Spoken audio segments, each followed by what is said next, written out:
به نام خدای بخشنده مهربون. سلام و درود به همه شما دوستان خوب شنونده و بیننده. میرسیم به ضرب المثل بعدیمون با یک گلبهار نمیشه. یکی بود یکی نبود، غیر از خدای بخشنده مهربان هیچ کسی نبود. در روستای دوردست که میان مرغزارهای زیبا قرار داشت، فرارسیدن زمستان نزدیک بود. پاییز برگریزان گذشت و بارش برف شروع شد. شاخ گل کوچک و زیبایی که از سرمای برف می‌ترسید، خودش رو زیر برگ‌های فرو ریخته پاییزی درختان پنهان کرد. مبادا سرمای زمستون اون رو پرپر کنه.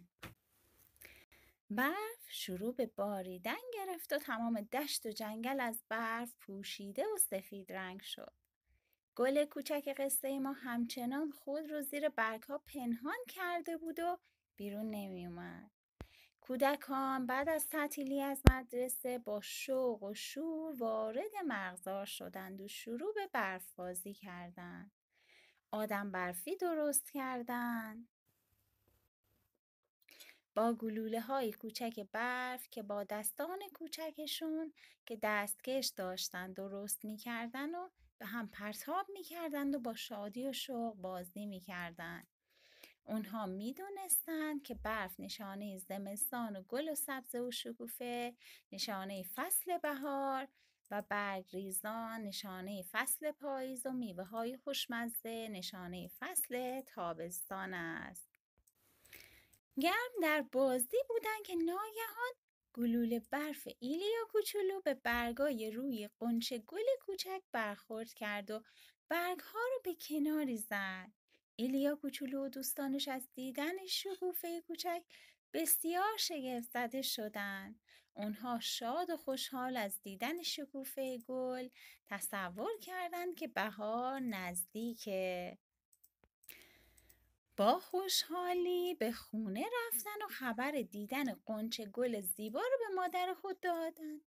مادر با دیدن قنچه گل زیبا شاد شد و به ایلیا گفت فقط 1 ماه از زمستون گذشته و هر فصل 3 ماه زمان میبره. فصل زمستان 3 ماهه. مادر ایلیا به اون گفت از قدیم میگن با یه گل بهار نمیشه، باید سبزه و شکوفه و گلهای فراوون باشه که نشانه بهار سبز برای ما قطعی بشه. از اون به بعد دوستان، ایلیا کوچولو متوجه شد که طبق ضرب المثل با یه گل بهار نمیشه و برای اثبات هر مسئله باید دلایل بیشتری داشت. خب عزیزانم، من از این قصه یاد گرفتم که برای انجام هر کار مهم باید دلایل مهم زیادی داشته باشیم. قصه ما به سر رسید و کبوتر نامرسون با یه قصه ضرب المثل دیگه در راهه.